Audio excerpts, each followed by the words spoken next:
Hello, and welcome to Therate. We are here to provide a therapist perspective on Taylor's musical mental health themes. We are not therapy for Taylor or you, but we hope this is a fun conversation for you to listen to. Hope you enjoy it. Katie, do you want to kick us off with our first song from Tortured Poets Department? Absolutely. So the song that we'll be discussing today is Who's Afraid of Little Old Me? And you might be wondering, why did I pick this song? What made me pick this song? And I will just say feminist rage. I cannot wait to hear about it. I don't know if there's anything more to say. She Taylor is pissed and she needs the world to know. I I heard this song and probably one of the first times that I heard it, I imagined this is before the Paris concert where she debuted this on the Eras tour. I literally pictured Taylor like on a platform that levitated down the stage. And then when this actually came true in Paris, I lost my mind. But I loved the song from the very first time I ever heard it. It's a on a repeat song for me. Um and I would just say that I really identify with her rage and the way that she creatively expresses that in a very like catty, dramatic way. Yes. You called it with the performance, by the way. After we talked about this song, you were like, I just want to see her do this on stage. And then she did it. It was like no problem for Taylor. She made it happen. So when we were talking about what we wanted this podcast to look like, we decided we would ask some questions for if the song were to come into our office, what would we be asking? And I have a lot of questions. Some of them are pure curiosity. Others are like general like therapy questions. So should I list them or how do you want to do this? Yes, please, Okay. let's hear it. Okay. What was the scandal? How would you describe the circus life? What would it be like if you could follow your instincts without consequences? Oh. What would you gain from that? Mm. Who is mocking you for your feelings? That is one thing. Okay, this is a soapbox moment. There should be no mocking of feelings. This is therapist No, Ashley coming out. We don't mock feelings. We no. validate feelings and then we talk things through. That's just a little extra. That one was for free. Um, For free. um, how does it feel to be gossiped about? And the last one is what would it be like if you could be gentle again? Oh, now that is a powerful question to end on. Yeah, yeah. I Wow. got like a little like misty-eyed when I just said that out loud. Oh, yeah, I just feel for Taylor in Yeah. this song too, even though it's like a rage song. Yes. Yeah. What Yeah. questions would you ask, Yeah. Katie? Um, First I would just say, tell me how you're really feeling. LOL, JK, she's obviously ragey. I think one of the questions I had was, who do you want to be afraid of you? So if this song were a client, I would want to know what makes that important to you that other people fear you? What does that provide for you? Um, and I think I'd want to understand who is this about exactly? I feel like listening to this song as just as a Swiftie, I was like, I feel like there's like multiple audiences that she could be addressing in this one song. So I'm really curious who this is about. I really want to know, what does it mean for your bare hands to pave their paths? Oh, yeah, because there's so much sacrifice in that. Yes, yes. So if this song were my client, I would really want to know, how do you see your participation in this narrative? Right? Because this narrative is a lot of like things are being done to me and I'm reacting to that. Um, but there's something about your participation that has led to this. So what do you see that being? Um, and then when you say that nothing makes you feel more alive, What is Yeah. helping you feel alive these days? Just given the context of this song, just like a client comes in with context and with a story, like there's obviously context to this story, and I just want to know, like, what is it that makes you alive now that maybe didn't before? Oh, that's Has that good. changed? Because sometimes when we're in the depths of, depression or anxiety, things that can kind of bring us to the surface of feeling more like ourself can be things like anger, right? Like we may not have capacity or difficulty accessing joy, which can also bring us to the surface of our emotions, like kind of out of those depths. But so can anger, so can spite, so can revenge. These other things can make us feel a little bit better. So those are some questions I had. Those are really good, Katie. Well done. What about recommendations? What recommendations would you provide? Oh, I I would recommend what she's already done. Creatively expressing your anger and your hurt. I think there is such a genuine honesty in this song where Taylor is boldly imagining and allowing everyone to see just how awful certain parts of her fame experience has been. And she takes all of these big feelings and she channels it into a creative outlet. And that is actually, I think, the most healthy way that we can express our emotions, because emotions have to, in order to be healthy, they have to be released, they have to be processed.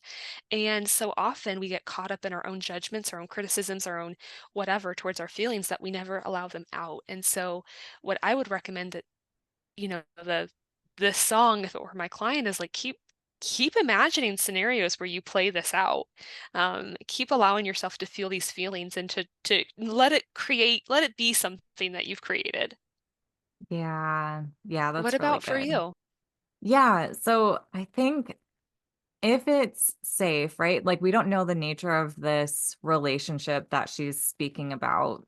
So if it's like society, if it's fans, if it's somebody personal that she has, could be any of those or all three.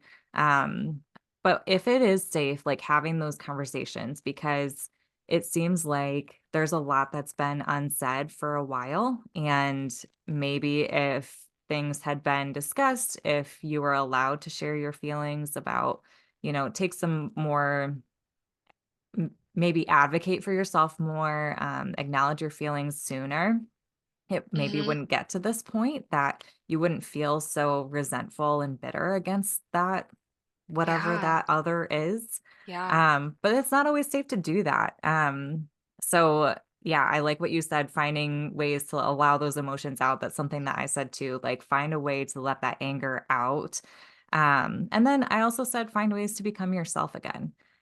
Because it seems Mhm. like this is a really big filter that's on. And it doesn't always have to be that way. So finding that gentle self again. And so to validate, we've done some validation already. But here's some things that I had down. Like anger after trauma is so normal and absolutely understandable and should be engaged with in some way. Like it's there for a reason. And so I want to just validate that piece and then also the desire to take revenge because even Yeah. if like Yeah. the actions aren't, something that you should do, and we'll talk about like some actions that are mentioned on other songs in a couple of episodes. But that desire can be there, right? Like there's that desire Mhm. is there because you feel like you were taken advantage of, and you haven't said your piece yet. And so like digging Yes. into that and saying like, okay, why do I want this?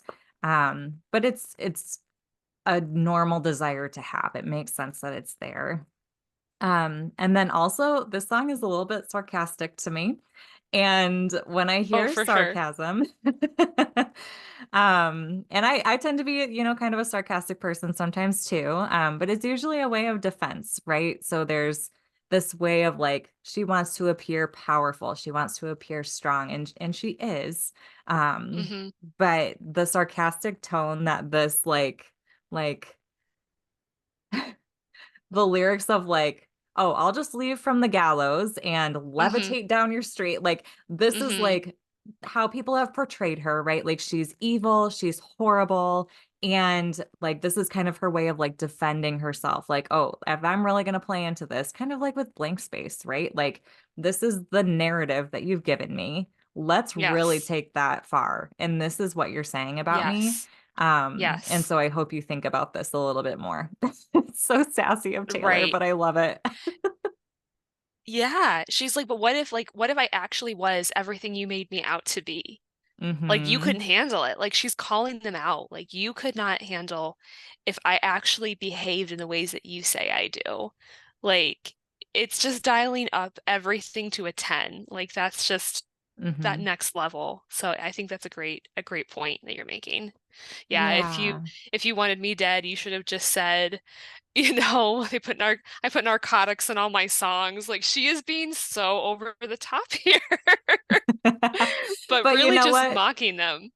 Yeah, exactly. And I'm here for it. Like, that is one of my go-to songs for TPD, because it's like, you know what? Good for Taylor, because people really do get really threatened by her. I feel like there are also times where she'll say like, this isn't that big of a deal. Hmm. Like, I don't need to be that threatening to you. I'm just a girl who likes to sing about her feelings and people happen to relate to it. So Yes. you can also calm down. Yes. Yes. Yes, absolutely. What would you validate?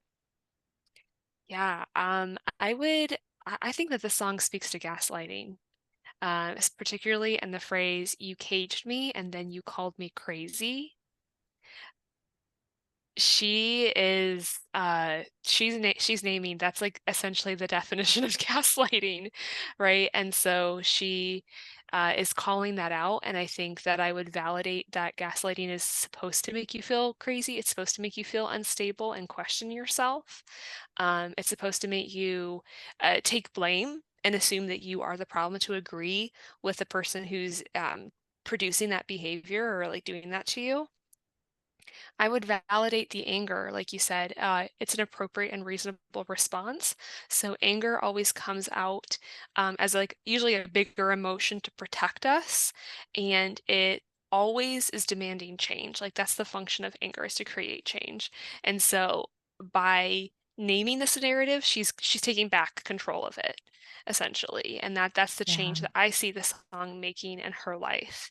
Um, I think the song also speaks to anxiety, and anxiety is always something we can validate, right? There's maybe even some paranoia, like we talked about in a prior episode where you actually talked about the line, they say they didn't do this to hurt me, but what if they did? They say it isn't about me, but what if it is? And that's a 3 a.m. like anxiety version that we all have when we wake up and we don't usually have our normal logical brain to access, saying it's not actually all about you. Um, so I would just kind of normalize that when you're constantly under scrutiny, whether it's something huge like Taylor being a world superstar, or just somebody in your own life that you feel like maybe it's a family member or a partner or like a boss or somebody who's just kind of scrutinizing or micromanaging you, that to kind of Mhm. have this anxiety response is really normal. And then to have anger show up saying, hey, stop this. I don't like this. This is too much, is also a really normal response to have. I'm curious, what about the song would you challenge as a therapist? Okay. So I often challenge clients with questions, right? Just to get them thinking a little bit. So it's not, sometimes I'll have something where I'm like, okay, listen, like we need to talk about this thing, but sometimes it's questions. So, um, the one question I wanted to ask is, what do you have to prove? Um, Ooh, good question. why do you feel like you need to change people's perceptions about you? Now, again, like for Taylor Swift herself, like I can understand where she's coming from, but if we're just taking this song as like if this song were on its own and a client, like I would definitely be asking that question. Yeah, Um, yeah. and then another one is, do you think forgiveness could be helpful in moving forward? And again, like forgiveness is tough because I don't ever want to recommend that too soon. Like it can feel invalidating to Hmm. just be like, oh, just forgive, like get over it. Hmm. Right, That's not right. exactly what I'm meaning here. It's more like, okay, let's process these emotions. Let's acknowledge the hurt that's happened. But eventually, like, do you think in order for you to move on, would forgiveness be necessary and like accessible for you? Um, and then how can we set appropriate boundaries for the future? Boundaries is one of my favorite topics. So Yes, yes. a big one for me. So yeah, just with, like you said, like she talks about being caged. She talks about all of these things that people have done to her. So how did that happen?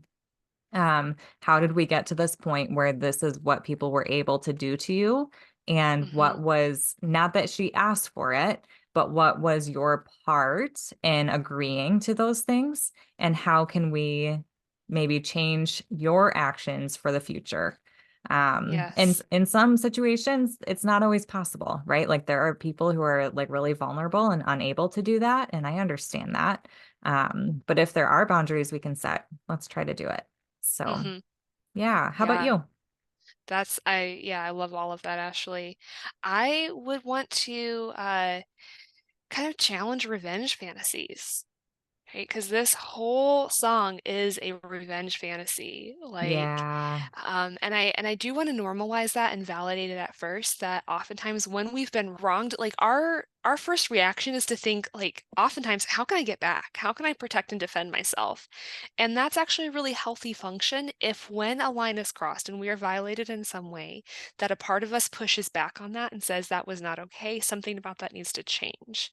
So Hmm. oftentimes that revenge comes up and we're not even trying to go there, it just pops into our mind. But I do believe it's important to pay attention to when a revenge fantasy is becoming a plan. And when the rumination is continuing and deepening and the idea is taking root, uh, this would be a really important place to begin to distinguish between what is like the protective part of me pushing back and wanting to make change.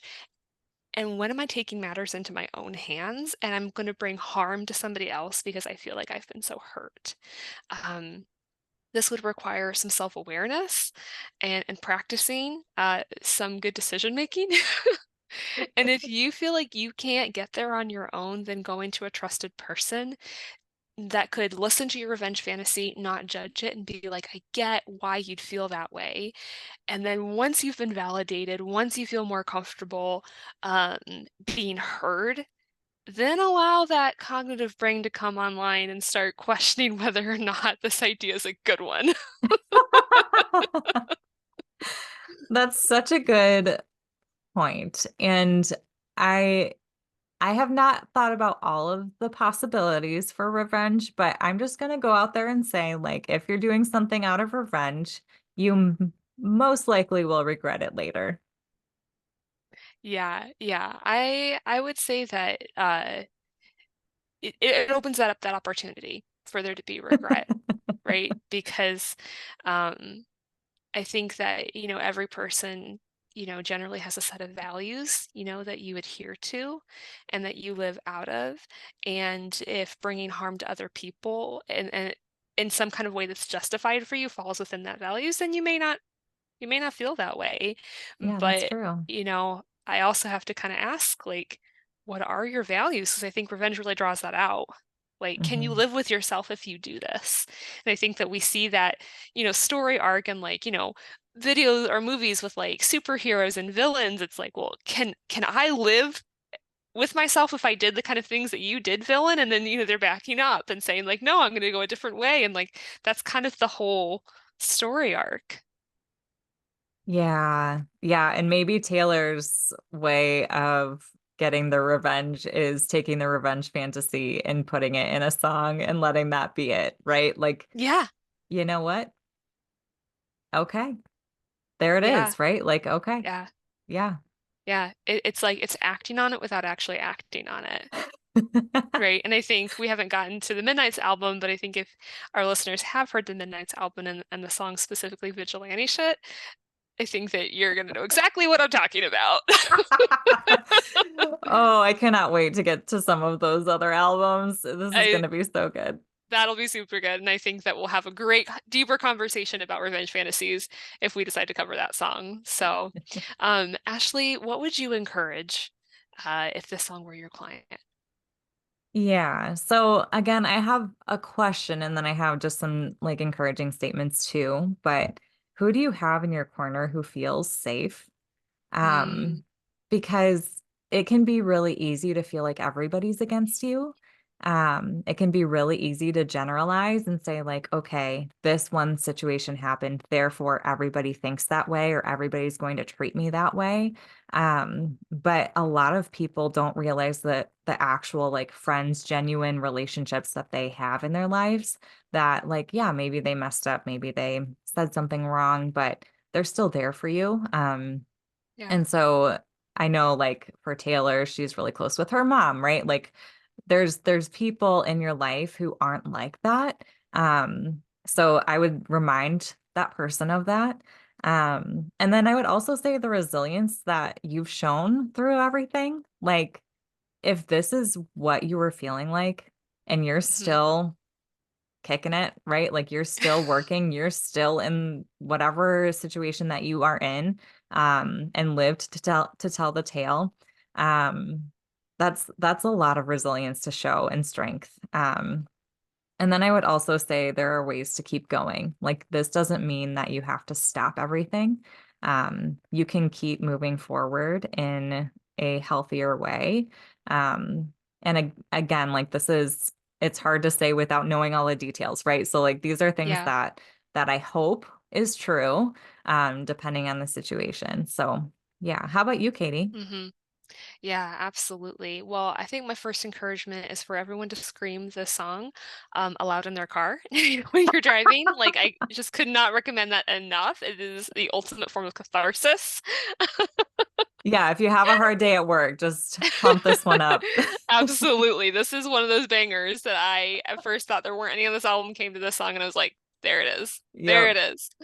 I think on a more serious note, I would encourage this song or this person to find a way to make sense of their experiences. And I think storytelling is a powerful and time-honored tradition and method of doing that. I think we see this, in culture, right? Fairy tales, short stories, novels, songs, they're all ways to encourage our imagination and conceptualize our stories, individual and collective. And I think that's really what therapy is. Therapy is somebody, making sense of their story, putting it out there, hearing themselves change that. And, as we know from neuroscience research, we've actually found that that changes the way the brain functions, right? Like our neurons begin Mhm. to fire in different ways, and we literally, quote unquote, rewire our brain when we tell stories because we're making sense of senseless pain, senseless suffering that we've endured, that we've seen. And so that's what I would encourage people to do. And whether that's actually telling the story as it happened, like in a very biographical or autobiographical way, or telling it in a really imaginative, creative, as a novel or as a short story, as a song, right? There's a lot of different ways to tell your story. Um, but I think that's what I would recommend. Yeah. So Oh, I love that, Katie. Well, thanks everybody for listening on Who's Afraid of Little Old Me. We're so happy that you're with us. And if you want to stay connected, follow us on Instagram at Therate Podcast. You can also request other songs for us to cover by emailing us at theratepodcast@gmail.com.